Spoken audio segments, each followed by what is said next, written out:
que Satanás não use ocasiões, não lance mão desse tipo de pecado. Eu não estou sendo advogado do diabo, mas eu estou dizendo para vocês que a Bíblia qualifica esse pecado como sendo uma obra da carne. Isto é, se nós tirássemos toda a ação demoníaca dele, o que normalmente não acontece, mas se pudéssemos tirar, ainda assim ele ocorreria, porque ele é uma obra da carne. Isso me faz lembrar de uma jovem que procurou o pastor, dizendo assim: pastor, eu preciso que o senhor faça uma visita no meu pai e que o senhor expulse o demônio, porque ele está com um demônio, ele está traindo minha mãe, ele está com o demônio da pombagira. E o pastor falou: seu pai não precisa de exorcismo, seu pai precisa de arrependimento, porque o adultério é um pecado da carne.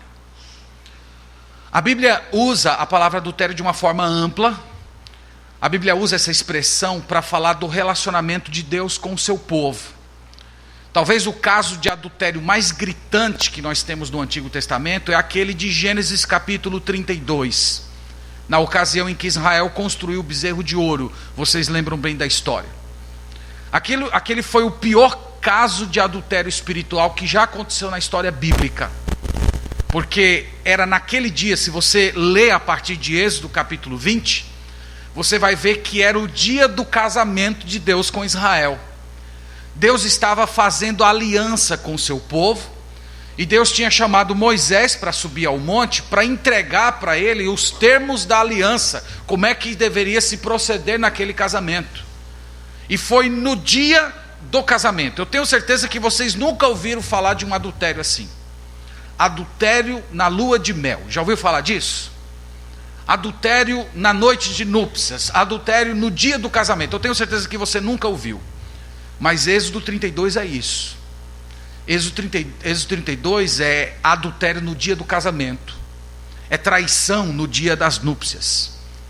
E desde então Israel andou traindo o Senhor diversas vezes. Deus sempre se coloca na figura do marido traído. Basta ler o livro de Oséias, em que o casamento de Oséias com Gomer era uma figura do casamento de Deus com Israel, ao passo em que Gomer, ela insistia nos seus amantes, e Israel também insistia na idolatria, traindo o Senhor como sendo seu marido. Essa linguagem ela perpassa as Escrituras, chega no Novo Testamento, ao ponto de em Tiago, capítulo 4, versículo 4, o autor sagrado se dirigindo a judeus cristãos, chamando eles de infiéis, dizendo: infiéis, vocês não sabem que a amizade do mundo constitui-se inimizade de Deus? Aquele, pois, que quiser ser amigo do mundo, constitui-se inimigo de Deus. E a palavra infiéis ali significa literalmente adúlteros. Então todas as vezes em que nós nos apaixonamos pelo mundo, que nós amamos ao mundo, que nós nos comprometemos com a agenda do mundo, nós somos adúlteros espirituais. É a noiva traindo o noivo. E é disso que nós queremos falar essa manhã, irmãos, pela misericórdia do Senhor.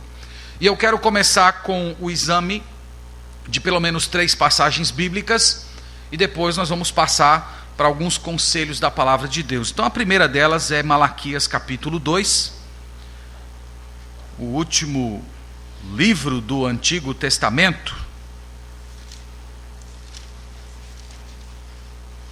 Malaquias capítulo 2.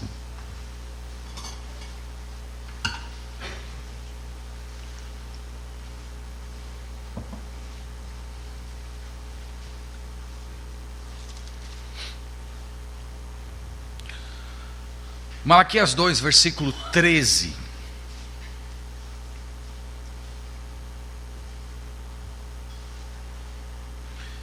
Que Deus está travando uma série de diálogos com o povo de Israel. Vocês percebem pela forma que o texto foi escrito que o povo de Israel é meio cínico na maneira como eles respondem a Deus. Então no versículo 13 diz o seguinte: ainda fazeis isto, aqui é Deus falando, cobris o altar do Senhor de lágrimas, de choro e de gemidos, de sorte que ele já não olha para a oferta, nem aceita com prazer da vossa mão. Então Deus está dizendo, vocês chegam para adorar no templo, vocês levantam as mãos para o céu, vocês choram, vocês gemem, vocês trazem oferta para depositar no gasofilácio, e Deus está dizendo, eu não aceito isso, eu não quero esse culto, eu não tenho respeito pelo gemido de vocês, o gemido de vocês não é um gemido sincero. E a pergunta cínica deles no versículo 14 é essa: e perguntais, por quê? Por que, Senhor? Tu não recebe o nosso louvor, o nosso canto, não aceita as nossas orações e nem a nossa oferta? E Deus responde, porque o Senhor foi testemunha da aliança entre ti e a mulher da tua mocidade, com a qual tu foste desleal, sendo ela a tua companheira e a mulher da tua aliança. Deus está dizendo, eu não recebo o cântico de vocês, eu não recebo o louvor de vocês, eu não aceito a oferta, as orações de vocês, porque vocês são desleais, vocês são infiéis, vocês estão traindo a mulher da mocidade, vocês estão dando as costas para o pacto, para o compromisso. Deus está dizendo, eu sou testemunha, eu estava lá no dia em que vocês selaram aquela aliança, e por conta disso eu não me relaciono com vocês. Então percebam, irmãos, que esse pecado é um pecado sério. Ele é um pecado que não tem apenas implicações matrimoniais, ele tem implicações de relacionamento com o Senhor. Pessoas que cometem adultério, elas colocam uma barreira entre elas e o Senhor. Elas podem orar, elas podem cantar com força, elas podem chorar, elas podem até gemer na hora do culto, demonstrar uma profunda emoção ao ponto de sensibilizar as pessoas, mas não sensibiliza o Senhor. Mais uma referência, Hebreus capítulo 13, para usar agora uma do Novo Testamento.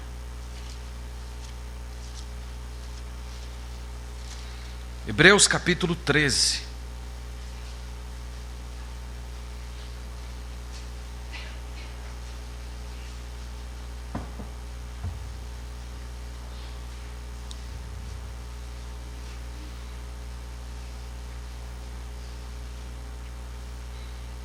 Hebreus 13, verso 4. Sagrada Escritura declara assim: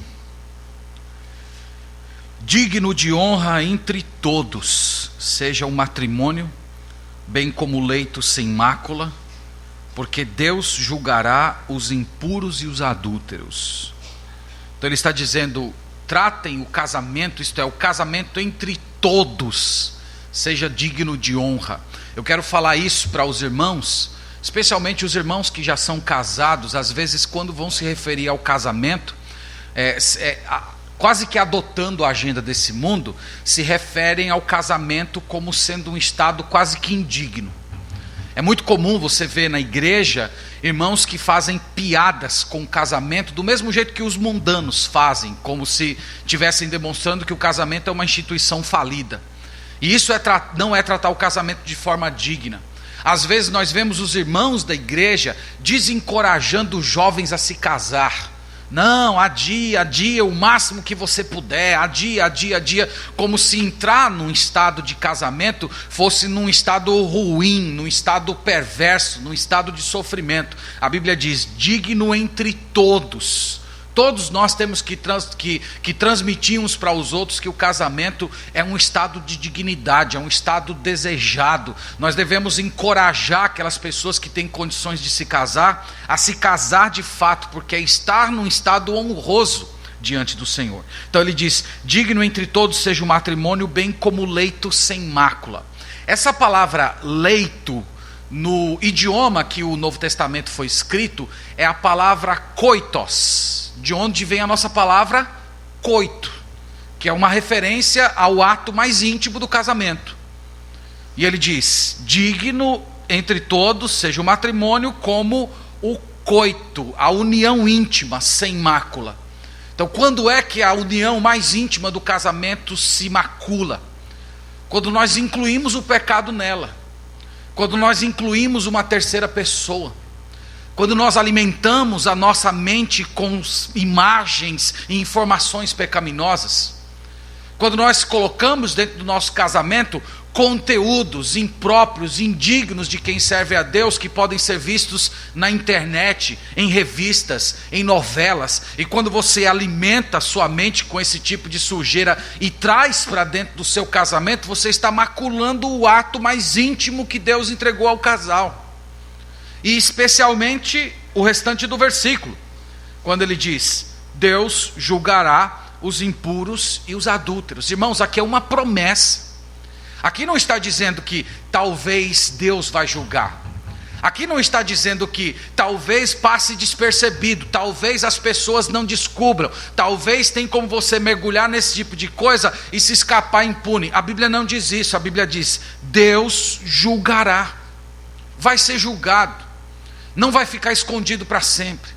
Não vai ter como você dissimular sua impureza a vida inteira. Vai chegar uma hora que Deus vai colocar em cima do telhado e vai tratar o seu coração, e vai tratar esse tipo de pecado, e vai julgar você. Então essa é a segunda referência. A terceira é Efésios capítulo 5. E aqui novamente eu quero chamar a sua atenção para o aspecto espiritual do casamento. Efésios 5.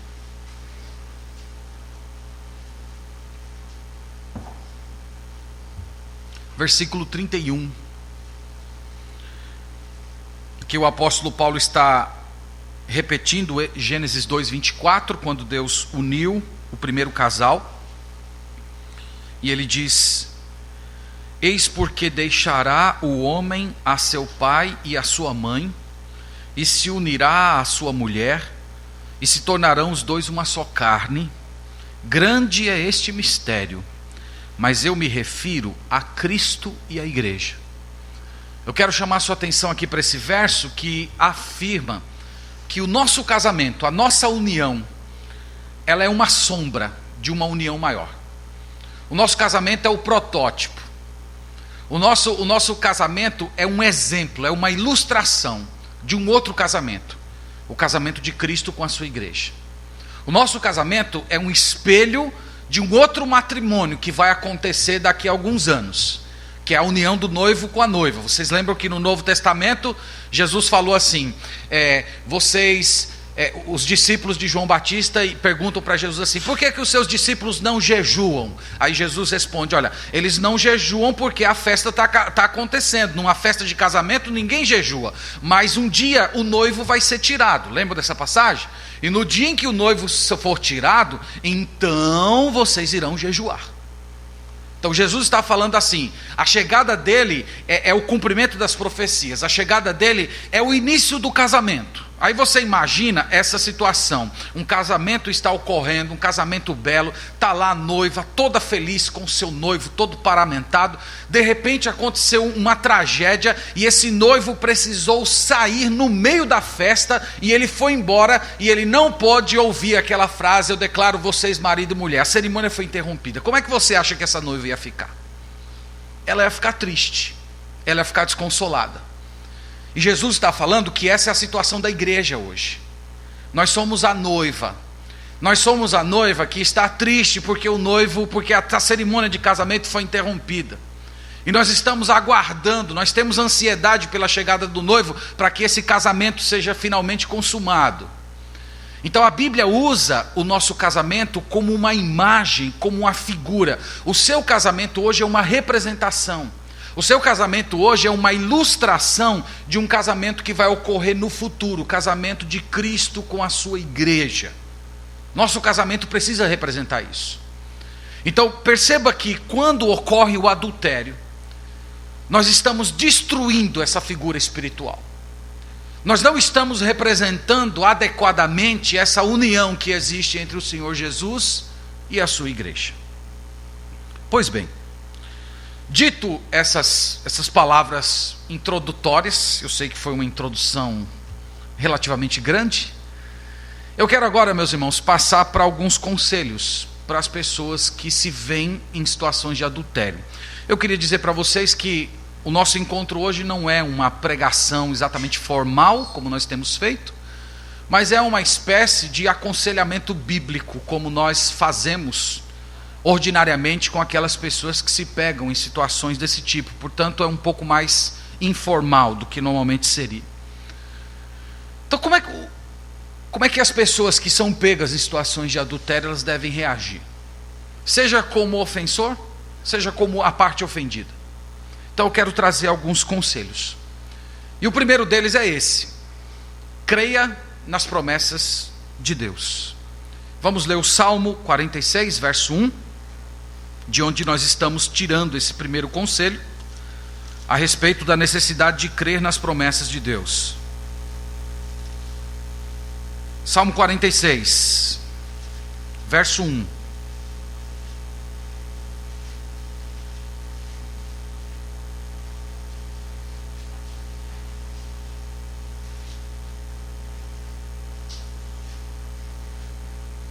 Salmo 46, verso 1, diz assim: Deus é o nosso refúgio e fortaleza, socorro bem presente nas tribulações.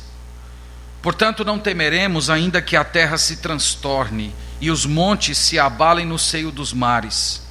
Ainda que as águas tumultuem e espumejem na fúria, os montes se estremeçam. Então, meus irmãos, a palavra de ordem aqui no versículo 31 é lembrar que Deus é a pessoa em quem nós nos refugiamos. Deus é a pessoa em que nós procuramos proteção durante as terríveis tragédias da nossa vida. Ele fala aqui de montes se transtornando, águas vindo para cima de você, e tudo isso é para dizer que a nossa grande esperança é Deus, é nele que nós confiamos. Ele é o socorro bem presente. Então, no meio de um casamento em que há muitos destroços deixados pelo adultério, nós podemos, irmãos, experimentar um versículo como esse. Nós podemos, naquele momento, sentir a presença de Deus cuidando de nós. Ele ainda diz, no versículo 7, o Senhor dos exércitos está conosco. O Deus de Jacó é o nosso refúgio. E no versículo 11, o Senhor dos exércitos está conosco. O Deus de Jacó é o nosso refúgio. Essas repetições, elas não estão aí por acaso. É para enfatizar isso, irmãos, essa verdade que Deus está presente, Deus se importa, Deus é a pessoa em que nós podemos recorrer, Deus é a pessoa que nós podemos nos agarrar quando parece que toda a nossa realidade matrimonial se destruiu. Essa é a primeira coisa para você crer. Você crer nas promessas de Deus. Mas ainda dentro dessa ideia de crer nas promessas de Deus, tem mais um conceito que eu quero destacar. A lembrança que nós precisamos ter de que Deus, ele é todo poderoso para transformar situações de traição em bênçãos. E o grande exemplo está em Gênesis capítulo 50, versículo 20. Vamos ler essa passagem, todos juntos. Gênesis 50, verso 20.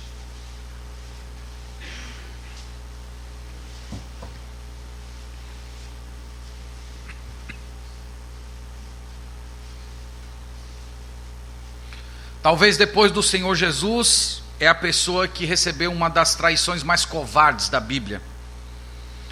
Gênesis 50, versículo 20 diz: Vós, na verdade, intentastes o mal contra mim, porém Deus o tornou em bem, para fazer como vedes agora, que se conserve muita gente em vida. Quem foi que disse essas palavras? José disse essas palavras. Depois de tudo que ele passou, vocês lembram da história? Odiado pelos seus irmãos, lançado dentro de um poço, depois vendido como escravo aos ismaelitas, depois acusado de ser adúltero, depois esquecido por 3 anos dentro de uma masmorra, e Deus coloca ele naquela posição alta, e ele enxerga os seus inimigos, os seus traidores, todos prostrados diante dele, morrendo de medo dele, e ele tinha muita coisa para poder dizer e falar, e ele diz: Deus tornou o mal que vocês fizeram em bem. O ponto aqui, irmãos, é dizer que nós podemos nos agarrar a promessas como essas, que Deus pode pegar uma situação de traição, que Deus pode pegar uma situação terrível e transformar numa bela obra. Deus ele tem prazer em fazer isso. O nome de Deus é glorificado quando ele faz isso. Então Deus pode pegar situações terríveis da sua vida e converter em situações de louvor, em que nós glorificamos ao Senhor. Nós precisamos lembrar que Deus ele tem um plano de transformação em nossa vida, que Ele iniciou uma obra, Ele tem um propósito redentivo, Ele tem um propósito renovador, Ele tem um propósito positivo. Então você que foi danificado, você que sofreu as feridas causadas por um adultério, você deve se agarrar a passagens como essa, você deve memorizar versículos como esse, você deve internalizar essas passagens, orar essas passagens, pregar essas passagens para você mesmo, até que elas fiquem guardadas dentro do seu coração. Mas se você foi a pessoa que adulterou, se você foi a pessoa que quebrou os votos, há promessas de Deus para você também. Um bom livro para você meditar é o livro de Oséias, em que Deus se demonstra tão desapontado, tão decepcionado com o adultério de Israel, mas ao mesmo tempo, no meio do livro, ele clama assim: eu amo vocês, o meu coração está apertado de amores por vocês. Então é uma hora de você olhar para si mesmo e ficar encantado com o amor de Deus, pensando: puxa, eu cometi um pecado tão terrível, eu fiz gente sofrer, eu destruí vidas de pessoas, mas mesmo assim Deus continua me amando, Deus continua se importando comigo. E eu quero te lembrar que Deus ele não apenas perdoa os seus pecados, mas Ele restaura o seu pecado. Ele oferece uma chance de uma mudança de vida e de uma restauração até para pessoas que cometem pecados como esse. Portanto, você tem um Redentor, você tem um Salvador com o qual você pode se apegar. Um segundo conselho: faça o certo, independente das atitudes do seu cônjuge. Quando a gente está conversando na igreja com pessoas que estão sofrendo desse tipo de coisa, que a gente dá esse conselho, faça o certo, é naquela hora que normalmente você olha para o povo fazendo aquela cara assim. Faça o certo. E eu diria, faça o certo, seja você o ofendido, seja você o ofensor. Isso, irmãos, não é definitivamente uma coisa fácil. Não é fácil você manter a obediência a Deus, o compromisso com o casamento, o compromisso com os votos, quando você olha para o seu cônjuge e vê que ele não está nem um pouco comprometido, que ele não está nem aí para você. É comum a gente ouvir frases do tipo: por que me esforçar? Por quê? Por que eu vou continuar lutando? Saiu de casa, não quer nada comigo, está pecando descaradamente. Por que eu tenho que me manter na linha? Por que eu tenho que me manter comprometido? E nessa hora é muito útil a gente meditar em passagens como a de 2 Coríntios, capítulo 5. Vamos olhar, por gentileza, essa referência.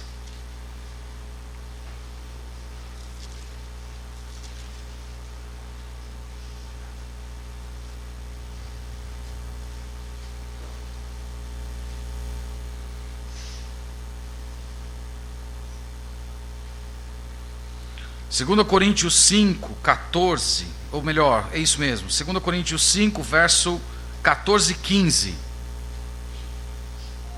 diz o seguinte: pois o amor de Cristo nos constrange, julgando nós isto: um morreu por todos, logo todos morreram.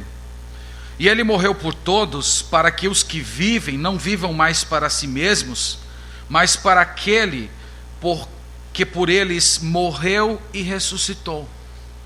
Está falando, irmãos, que o amor de Cristo é constrangedor para a gente. O amor de Cristo joga a gente contra a parede. O amor de Cristo, em certo sentido, nos pressiona, constrange o nosso coração. Nós olhamos para tudo que Ele fez por nós, a sua morte horrível, a sua morte imerecida, e saber que Ele fez tudo isso por pecadores como nós. Nós olhamos para aquilo e pensamos o seguinte: como é que eu posso viver outro tipo de vida se não for dedicada a Ele? Como é que eu posso não amar uma pessoa que fez isso por mim? Como é que eu não posso viver para agradar essa pessoa que morreu de uma forma tão terrível pelos meus pecados? E ele está dizendo, ele faz isso de propósito. Ele coloca o amor dele diante de você, para que você olhe para a sua vida e diga assim: eu não posso viver mais para mim mesmo, eu não posso mais viver de acordo com a minha vontade, eu não posso mais viver seguindo o meu coração, eu preciso viver para Ele, eu preciso existir para Ele. Então, pensando aqui no nosso tema, é como se Jesus estivesse dizendo assim, que a sua fé, a sua obediência não depende do amor do seu cônjuge, não depende das reações do seu cônjuge, não depende da maneira como ele ou ela está te tratando, depende de Cristo. A sua obediência é por causa de Cristo. O seu compromisso em fazer aquilo que é correto vem do seu amor por Jesus. E eu quero te dizer que isso nem sempre vai garantir que o seu casamento vai ser restaurado, mas isso vai garantir que você será uma pessoa mais piedosa, uma pessoa mais santa diante do Senhor.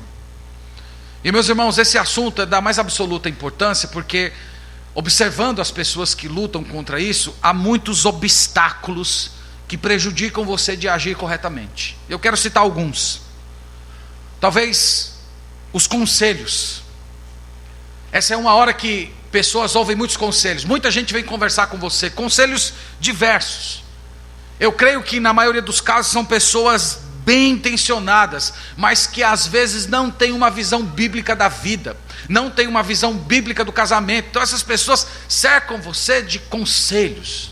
Abandona esse miserável, deixa ele para lá, você é jovem, você é bonita, tem uma vida pela frente, olha, deixe isso para lá, não vai ficar derramando lágrimas por essa pessoa não. São conselhos desse tipo. Às vezes fofocas, conversas que vão aparecendo, verdades que se misturam com mentiras. É por isso que as pessoas que enfrentam esse tipo de tribulação devem ter muito cuidado com as pessoas que dividem. Devem ser pessoas maduras na fé, pessoas que andam com o Senhor e pessoas que de fato podem ajudar você a andar no caminho da fé. Uma outra coisa que dificulta é o impulso. É aquele impulso de sentimento, de uma reação imediatista, seja de sair logo de casa, divorciar logo, agir movido por raiva. Essas coisas, meus irmãos, causam remorso muitas vezes no coração das pessoas que fazem isso. Quando a poeira baixa, os sentimentos dão uma equilibrada. Normalmente as pessoas dizem: eu agi por impulso, eu agi por remorso, eu deveria ter sido mais paciente, eu deveria ter perdoado. E essas coisas causam remorso e dificultam a reconciliação. E a última é o desespero. É o desespero. É o desespero em que você acha que essa situação está longe da graça de Deus, como se as mãos do Senhor estivessem remissas e elas não pudessem chegar a esse problema e transformar essa desgraça numa grande bênção. Então lembre-se disso. Agora eu queria trazer alguns conselhos para quem é o ofensor. Então, para aquela pessoa que de fato agiu pecaminosamente. O primeiro conselho e o mais óbvio é o arrependimento. O arrependimento imediato. Eu diria, o arrependimento e o aceitar o perdão de Deus. Salmo 51, vamos ler?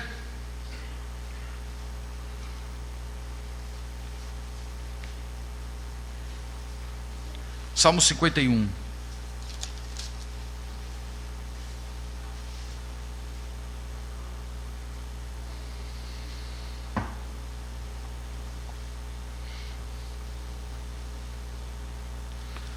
Salmo 51, verso 4,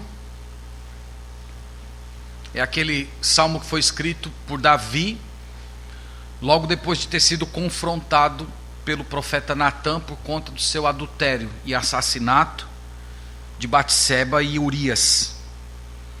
Salmo 51, verso 4, ele diz: pequei contra ti somente, e fiz o que é mal perante os olhos, de maneira que serás tido por justo no teu falar e puro no teu julgar. Davi está reconhecendo que antes de tudo ele pecou contra o Senhor. Isso é uma visão muito adequada. É antes de tudo uma ofensa contra Deus. É antes de tudo um macular da santidade divina. E ele diz: eu pequei contra ti. A primeira pessoa com a qual eu pequei foi contra o Senhor. E ele diz: de maneira que o Senhor será justo se o Senhor me julgar. Ele diz: o pecado que eu cometi é um pecado que merece julgamento. E se o Senhor me julgar por causa do pecado que eu cometi, o Senhor está agindo corretamente. Então a primeira coisa que uma pessoa que cometeu esse tipo de pecado precisa é de arrependimento. Arrependimento imediato. Arrependimento e ao mesmo tempo aceitar o perdão de Deus, que parece que são duas coisas relacionadas, mas que muitas vezes ela é distinta na mente da pessoa que sofreu esse tipo de pecado. Eu acompanhei um homem, alguns anos atrás, ainda no início do ministério, que ele cometeu um pecado desse tipo que foi terrível, que chocou a igreja, que chocou a comunidade, até os descrentes zombavam dele com esse tipo de pecado que ele cometeu, e se passaram anos que ele tinha cometido, já tinham se passado mais de 10 anos quando eu comecei a conversar com ele, e tinha uma coisa que ficava nele, ele não aceitava o perdão de Deus. Ele estava quase que querendo passar a vida inteira se punindo por conta disso. Ele parece que não reconhecia que o Senhor Jesus Cristo havia morrido por aquele pecado que ele cometeu também. E ele não conseguia experimentar restauração plena. Ele não conseguia ter uma vida cristã crescente novamente. Ele não encontrava prazer na presença de Deus. Até na convivência com os irmãos, na comunidade cristã, ele era sempre aquela pessoa que estava acuada ali. Quase como se tivesse um atestado de culpa impresso na cabeça dele. Às vezes as pessoas pecam, Deus perdoa, mas essas pessoas não aceitam o perdão de Deus, e elas querem viver quase que eternamente se punindo por aquilo. Então essa é a primeira coisa, você precisa se arrepender. E arrependimento nas Escrituras é dar as costas para o pecado. Arrependimento não é uma atitude sentimental. Ela envolve sentimentos, mas não é uma atitude sentimental.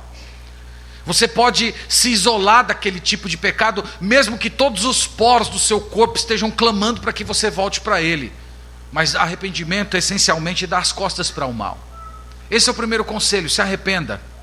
O segundo é você terminar o relacionamento adúltero imediatamente, inclusive aceitando as consequências dele.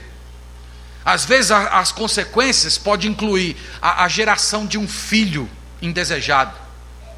Às vezes pode ser uma mudança de trabalho, porque a pessoa com a qual você se relacionou está no mesmo ambiente social que comumente você está. Às vezes você tem que lidar com as chantagens daquela pessoa com a qual você está tentando romper. Eu acompanhei um homem que estava sofrendo com esse tipo de coisa. Ele tentando terminar o relacionamento com a consciência pesando, e ela ameaçando tornar a situação pública, depois ameaçando se matar, e ele com aquele peso de não tornar as coisas ainda pior. Então tem que aceitar essas consequências, a própria disciplina eclesiástica, se submeter a ser tratado pela igreja, pedir perdão para a igreja, aceitar a disciplina, isso também é parte do seu arrependimento. A outra coisa seria admitir os fatos com honestidade.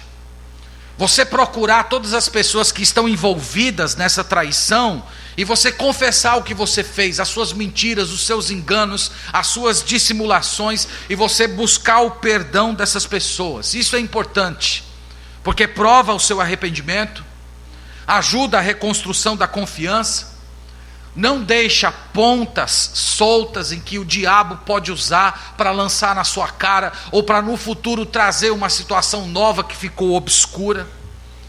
Então é importante você fazer isso. É importante você se comprometer com esse tipo de coisa.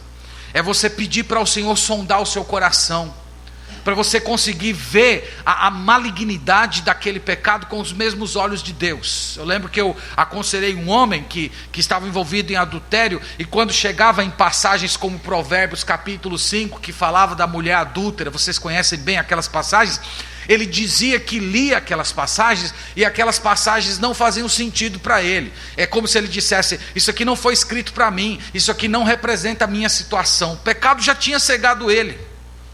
Então é preciso orar a Deus e dizer: Senhor, descortina os meus olhos, tira essas escamas para que eu enxergue esse mal do mesmo jeito que o Senhor enxerga. Uma outra coisa é ser previsível, é ter uma vida de previsibilidade, com horários previsíveis, pessoas previsíveis. Cuidado com rede social, cuidado com o uso de internet. Em outras palavras, nada que você faça que gere desconfiança no seu cônjuge. Você vai precisar viver um bom tempo assim, prestando contas, sendo previsível. O seu cônjuge, quando lembrar de você, saber onde você está, não ter pontos cegos com os quais o seu cônjuge vai ter que interagir. Um casal jovem que eu vim acompanhando com esse tipo de coisa, a esposa trabalhava fora e às vezes ficava com o celular desligado, e ele dizia que no momento que ele pegava o celular e ligava para a esposa dele e o celular dela não atendia, a primeira coisa que vinha na cabeça dele, vocês imaginam o que era? Então Satanás feria a consciência dele em cada ponto cego que ficava dentro do seu casamento. Novamente, irmãos, eu estou dizendo isso não afirmando que isso será uma garantia de que seu cônjuge vai te perdoar, de que você vai ter o seu casamento restaurado, ou que as coisas vão melhorar de imediato, mas que Deus está se agradando da sua vida e que você está tendo a oportunidade de andar em santidade. Agora, deixe-me dar alguns conselhos para a pessoa que foi ofendida, para as pessoas que sofreram com a própria traição. O primeiro conselho é que você precisa lembrar que o seu valor como pessoa, como ser humano, como mulher, como homem, não depende do modo como seu cônjuge te trata, mas depende do modo que Deus te vê. Meus irmãos, as traições, elas abalam a vida de uma pessoa, mexem com muitos processos interiores, e normalmente as pessoas que passam por esse tipo de coisa, elas são tomadas por um turbilhão de sentimentos. Se sentem fracas, se sentem incapazes, se sentem pessoas feias, se sentem pessoas impróprias, envergonhadas de si mesmo. E nessas horas, talvez seja o momento de você pregar para si mesmo que o alicerce da sua vida está na pessoa do Senhor Jesus Cristo, não está no seu casamento. E a infidelidade parece que abala essa percepção. É comum pensar: minha vida acabou, minha vida foi destruída, dediquei tantos anos da minha vida a essa relação e de nada serviu, eu estou completamente sem esperança. E nessa hora é o momento de você olhar para passagens bíblicas como o Salmo 27, versículo 10. Vamos por gentileza olhar esse versículo. Salmo 27, versículo 10.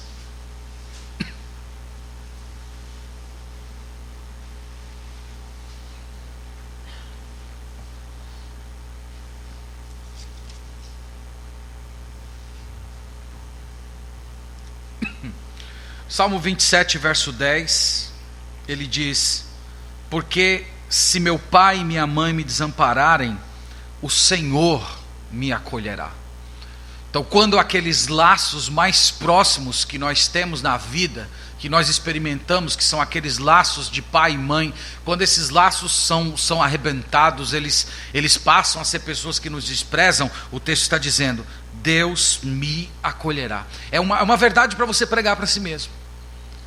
É você pregar para si mesmo: meu cônjuge me desprezou, Deus me acolhe. Meu cônjuge não está mais me abraçando, Deus me abraça.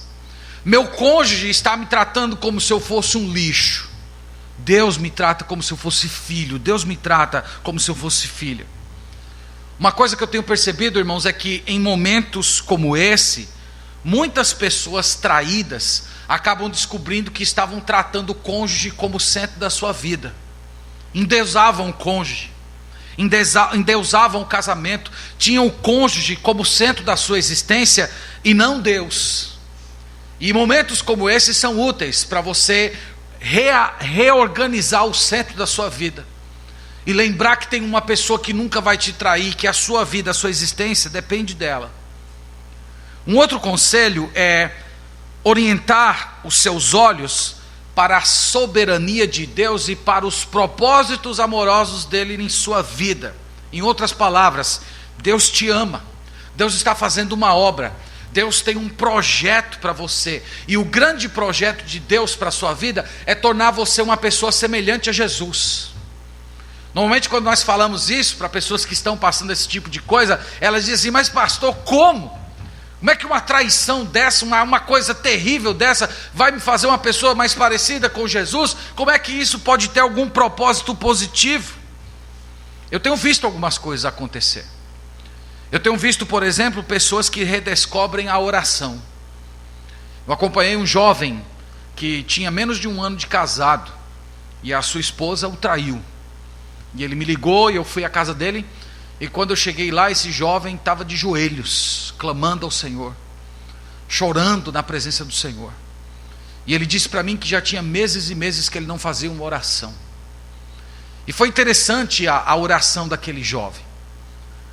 A oração dele foi: Senhor, Tu és santo, Tu és bom, Tu és tremendo, Tu és Senhor, Tu és belo, Tu és o Salvador, o Senhor é generoso, cheio de misericórdia. Ele passou uma boa parte da oração sem sequer mencionar o problema que ele estava enfrentando. Ele simplesmente redescobriu o prazer de estar na presença do Senhor, falando com Ele, experimentando graça de Deus. Então já tenho visto esse tipo de coisa acontecer. Eu já tenho visto pessoas que passam a amar mais Jesus depois que foram traídas. Elas sentem um pouco na pele o que foi a traição que Jesus experimentou, a solidão que Jesus experimentou, o desrespeito que Jesus experimentou. Essas pessoas se tornam mais identificadas com Jesus, elas entendem um pouco mais o tamanho sofrimento do Senhor Jesus, porque elas enfrentaram isso também na pele. Alguns outros descobrem os pontos cegos da sua própria vida, certos pecados ocultos, não no sentido de que essas pessoas sejam culpadas de algum pecado que produziu a traição do seu cônjuge, mas é como se, irmãos, as chamas da provação iluminassem certos pontos escuros que havia dentro da sua alma, e você trata esse tipo de coisa. Eu tenho visto isso também. Pessoas que se tornam mais sensíveis com aqueles que sofrem.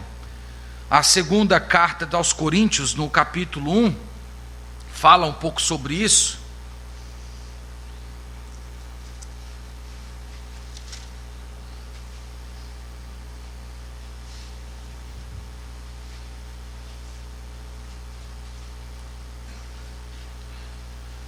Irmãos, vocês estão comigo ainda? Tá bom. Se eu ver alguém dormindo aí, eu vou chamar o pastor para resolver, viu?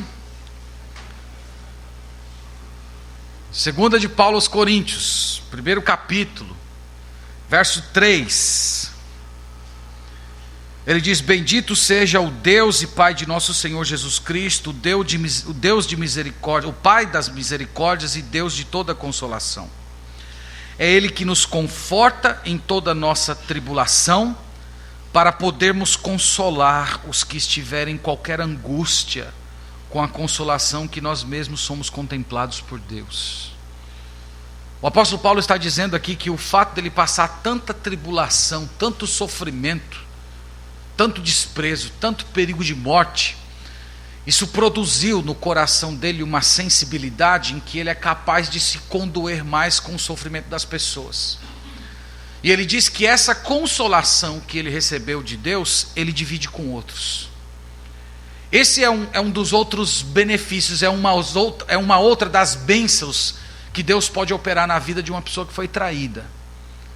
Criar sensibilidade, criar identificação, criar aquele sentimento de proximidade com aqueles que passam por coisas parecidas. Você poder sentar e abraçar aquela pessoa e dizer: eu sei o que você está passando, eu passei por isso, mas eu quero te dizer que Deus é todo poderoso, Deus consola, Deus conforta, você vai ver, Deus vai te abençoar, Deus vai dar graça, você vai conseguir superar essa situação. Esses, irmãos, são alguns dos benefícios. O terceiro conselho: perdoar. Perdoar o seu cônjuge. Perdoar completa e irrestritamente. Isto é, não colocar limites para o perdão. Eu sempre gosto de dizer que o perdão é uma moeda. É como se fosse uma moeda de dois lados. Há um lado do perdão que depende só de você. E há o outro lado do perdão que depende do arrependimento do seu cônjuge. Mas há um lado do perdão que depende apenas de você mesmo. A gente tem isso em Marcos capítulo 11, versículo 25. Queria que você olhasse comigo essa passagem.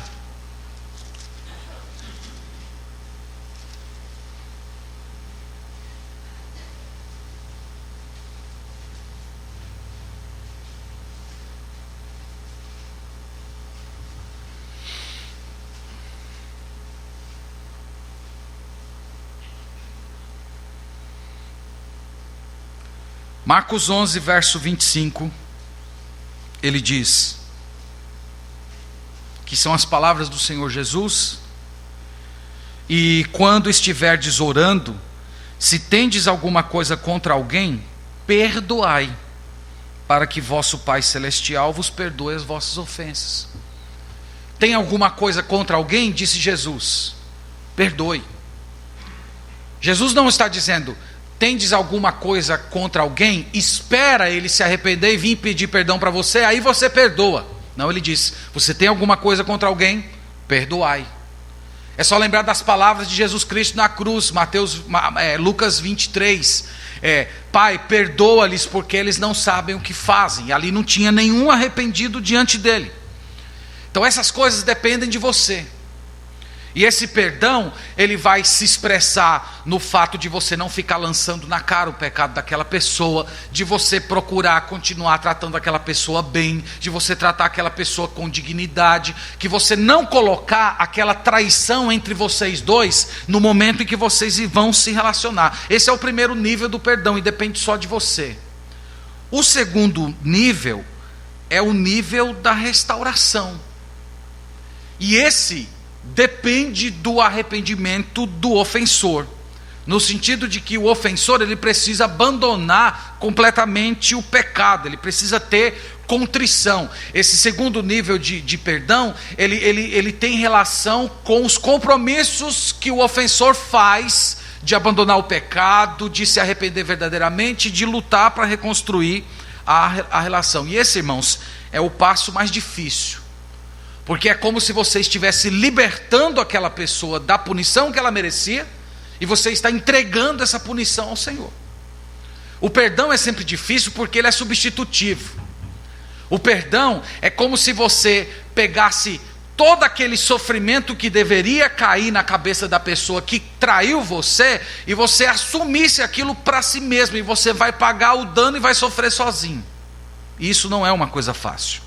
Uma passagem bem interessante é a de Lucas 17, versículo 3. É uma passagem muito dura, irmãos. Eu não sei se vocês já perceberam isso, mas a nossa cultura, ela trata assim com muita indulgência as pessoas que são traídas.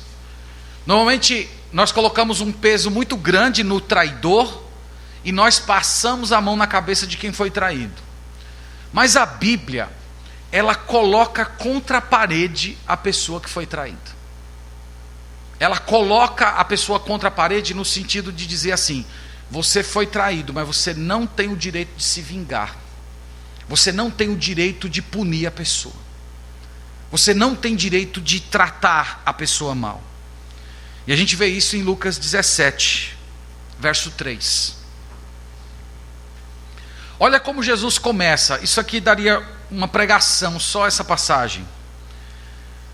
Jesus começa: acautelai-vos. Acautelai-vos é aquela expressão: tomem cuidado, sejam cuidadosos, prestem atenção. E ele diz: se teu irmão pecar contra ti, repreende-o. Se ele se arrepender, perdoa-lhe. Se ele se arrepender, Jesus não está dizendo, se ele se arrepender, dê um tempo. Me perdoa, tá bom, vamos fazer o seguinte, eu vou colocar o assunto em cima da mesa, vamos dar um tempo aí de uns 2, 3 meses, e aí a gente vai ver o seu comportamento, como é que você vai ficar. Então, se você de fato demonstrar que o que você está me dizendo é verdadeiro, eu perdoo você. Jesus está dizendo isso? Não. Tanto que ele dá um exemplo bem exagerado no verso 4, dizendo o seguinte: se por 7 vezes no dia pecar contra ti, e 7 vezes vier ter contigo dizendo, estou arrependido, perdoa-lhe.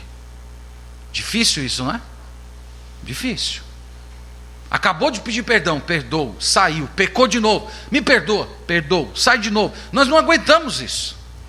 Mas Jesus está dando esse exemplo bem hiperbólico, bem exagerado, para dizer o seguinte, que nós não podemos imprimir condições. Tá? Você quer restaurar? Tá aqui, ó, essa listinha, siga isso aqui passo a passo, daqui a 6 meses a gente conversa. E eu vou ficar avaliando você. Não é isso. Tanto que os apóstolos entenderam e disseram o seguinte. Então disseram os apóstolos, verso 5, ao Senhor. O que eles pediram? Aumenta-nos a fé. Ah, Senhor, aumenta a nossa fé, porque o negócio não é fácil, né? Agir desse jeito não é fácil. Aí parece que Jesus vai passar a mão na cabeça deles, mas Jesus não passa a mão na cabeça. Olha o que ele diz em seguida. Respondeu-lhes o Senhor: se tiverdes fé como um grão de mostarda, direis a esta amoreira, arranca-te e transporta para o mar, e ela vos obedecerá. Jesus, em outras palavras, está dizendo, vocês já têm a fé. Vocês não precisam de mais fé. E em seguida ele vai dizer que o problema aí não é fé, o problema é obediência. Você pode ver isso no versículo 7. Ele diz: qual de vós, tendo um servo ocupado na lavoura, ou em guardar o gado, lhe dirá quando ele voltar do campo, vem já e põe-te à mesa? E que antes não lhe diga, prepara-me a ceia, cinge-te e serve-me enquanto eu como e bebo, depois comerás tu e beberás? Então Jesus está usando aqui uma ilustração da época, dizendo mais ou menos o seguinte, ó, imagina que você é um senhor e você tem um escravo. E esse seu escravo trabalha na lavoura. Ele passou o dia inteiro lá com a enxada na mão. E ele voltou no final do dia cansado e com fome. E quando ele chega, você, em vez de dizer, oh meu filho, você trabalhou tanto, sente aqui e coma, em vez de você dizer isso, você diz o seguinte, você vê ele cansado com fome, mas em vez de você mandar ele se sentar, você diz o seguinte, ó, faça o seguinte, vai lá na cozinha, prepare minha comida, prepara a minha mesa, espera eu comer, porque esse era o costume antigo, e depois que eu comer, então você vai se sentar para você comer. Jesus dá esse exemplo. E aí ele faz uma pergunta, versículo 9. Porventura, terá de agradecer ao servo, porque este fez o que lhe havia ordenado? Então, se o seu servo chegou lá cansado, suado, com fome, e você mandou ele preparar sua comida, preparar sua mesa, esperar você comer, para depois ele comer, e ele fez tudo direitinho sem obedecer, você vai dizer para ele, obrigado, como se ele tivesse feito um favor a você? A resposta de Jesus, verso 10, assim também vós, depois de haver desfeito quanto vos foi ordenado, dizei, somos servos inúteis, porque fizemos apenas o que devíamos fazer. É a resposta de Jesus. Você não ia dizer obrigado para o seu escravo, porque é a obrigação dele. Você não vai agradecer pela obrigação dele. Jesus está contando isso aqui para os discípulos, porque os discípulos disseram anteriormente assim, Senhor, aumenta a nossa fé. Jesus está falando o seguinte para eles, olha, meus filhos, não é questão de fé, é questão de obediência. Você vai obedecer ou você vai desobedecer? Você vai agir como servo? Você vai querer perdoar e ser recompensado porque você perdoou, como se você estivesse fazendo um grande sacrifício? Jesus diz, você é inútil. Você está fazendo só o que você foi mandado fazer. Novamente, irmãos, Jesus está ensinando para a gente uma coisa que nós temos muita dificuldade. Como eu falei, ele coloca a gente contra a parede. Jesus está falando que perdoar é uma questão de obediência. Não é questão de sentimento. Não é se você está se sentindo cansado por ter lutado tanto. É obedecer. Você vai obedecer? Você vai querer agir como servo? Então, o ensino aqui, irmãos, é muito claro. Você entrega a Deus. Você entrega o juízo ao Senhor. E a amargura que está dentro do seu coração, porque ela fica e permanece um grande tempo, você vai ter que lutar contra ela. Um outro conselho. No caso da restauração, havendo restauração, e é o ideal de Deus que haja restauração, eu sei que nem sempre é possível, mas é o desejo de Deus. Até mesmo aquela cláusula de Mateus 19, em que se abre uma possibilidade para divórcio, nós não devemos deixar essa cláusula obscurecer o fato de que Deus odeia o divórcio. Mesmo uma vez havendo restauração, você deve retomar o seu casamento com todas as dinâmicas conjugais. Você não pode dizer, nós vamos ficar juntos, mas até certo ponto. Você deve retomar o casamento inteiro. Você deve lembrar o seu cônjuge que vai ter dias que você vai ter momentos de fraqueza, mas que você de fato está comprometido a ter uma vida comum no lar. E nesse momento você deve se preparar para uma grande gangorra de sentimentos. Porque o perdão, irmãos, o perdão pleno, ele não é assim uma reta crescente. Eu gosto mais de comparar o perdão com uma montanha russa. Tem dias que você vai se sentir muito bem, tem dias que você vai se sentir muito forte, tem dias que parece que você está limpo, que você olha para aquela pessoa e você ama mais do que você amava no passado. Tem dias que você vai olhar, você vai sentir raiva, você vai sentir desgosto, você vai sentir tristeza, você vai sentir como se todas aquelas coisas voltassem. Mas olha, não se desanime, não fique em pânico, porque isso é um processo. É preciso viver um dia de cada vez, basta cada dia o seu próprio mal. E você deve reconhecer os gatilhos. Eu sempre falo isso para as pessoas que estão lutando com traição. Tem os gatilhos. O gatilho é aquilo que, quando apertado, traz tudo à tona. Às vezes o gatilho é um cheiro, é uma comida, é um lugar, é uma frase, é um nome. E parece que aquilo traz à tona tudo aquilo. E é preciso evitar isso, mas nem sempre você vai conseguir evitar plenamente. E à medida que isso voltar, você deve orar, você deve pedir perdão a Deus, pedir para Ele acalmar seus sentimentos, você pregar para si mesmo que Cristo te perdoou, e você também precisa perdoar o seu cônjuge, renovar diante de Deus o seu compromisso de perdoar, de restaurar. E talvez, depois de um tempo, vocês dois voltarem a conversar sobre o que aconteceu. É uma coisa muito útil. Meus irmãos, eu estou caminhando para as minhas conclusões, e eu quero terminar lendo com vocês João capítulo 15, versículo 15.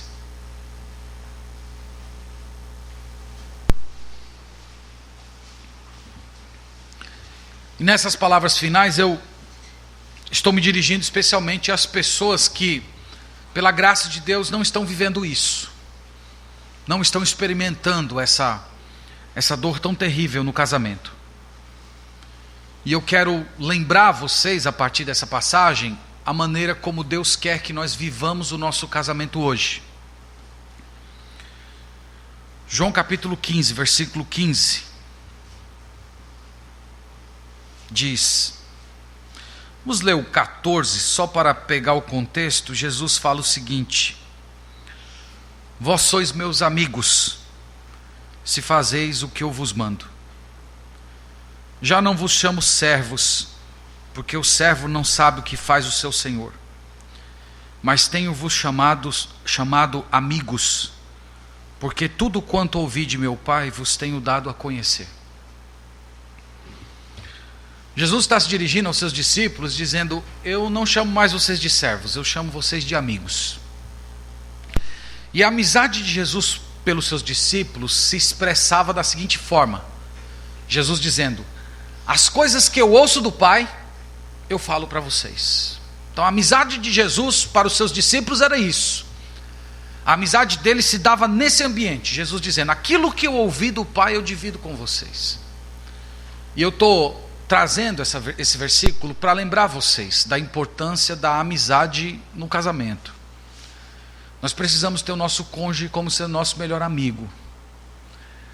E a única maneira de você cultivar a amizade é você compartilhar a fé.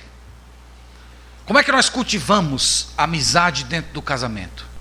É fazendo o que nem Jesus fazia com seus discípulos. Aquelas coisas que nós temos ouvido de Deus, que nós temos aprendido do Senhor, nós dividimos com o nosso cônjuge. Nós falamos com ele sobre Cristo, nós falamos sobre a fé, nós falamos sobre o amor de Deus, e são essas coisas que formam os nossos laços. Eu quero dizer para vocês que o laço da amizade cristã entre os casados é mais forte do que o laço conjugal. Não me entenda mal. Você hoje está casado com seu cônjuge, mas vai ter um dia que você não vai ser mais casado com ele, concorda? No novo céus e na nova terra, a pessoa com a qual você é casada, você não será mais casada. Quando eu falo isso para minha esposa, ela olha para mim e diz: mas tem alguém que pode fazer né? Misericórdia, né? Misericórdia. Dizer, tem data marcada, né, para acabar esse suplício, né? No novo céus e na nova terra, vocês não serão mais casados. Vocês serão o quê? Irmãos. Irmãos em Cristo. Irmãos na fé.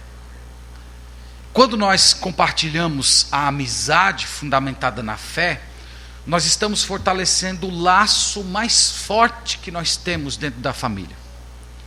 O laço mais forte que nós temos é essa amizade de irmãos, essa amizade espiritual. Então faça isso. Compartilhe a fé. Compartilhe o amor. Aquilo que Deus está te ensinando, compartilhe, divida. São esses laços que vão fazer o seu casamento ser forte. Então eu quero terminar pedindo a Deus graça, pedindo que Ele tenha misericórdia de nós e que o Senhor nos abençoe, que Ele nos livre, antes de tudo, desse tipo de mal. Mas se é da vontade de Deus, da vontade permissiva do Senhor que nós passemos por esse tipo de coisa, que Ele nos dê graça para glorificar o nome dEle, independente de qualquer circunstância. Amém. Vamos orar ao Senhor nesse momento. Nós te glorificamos, ó Pai, nós te agradecemos pela Tua palavra.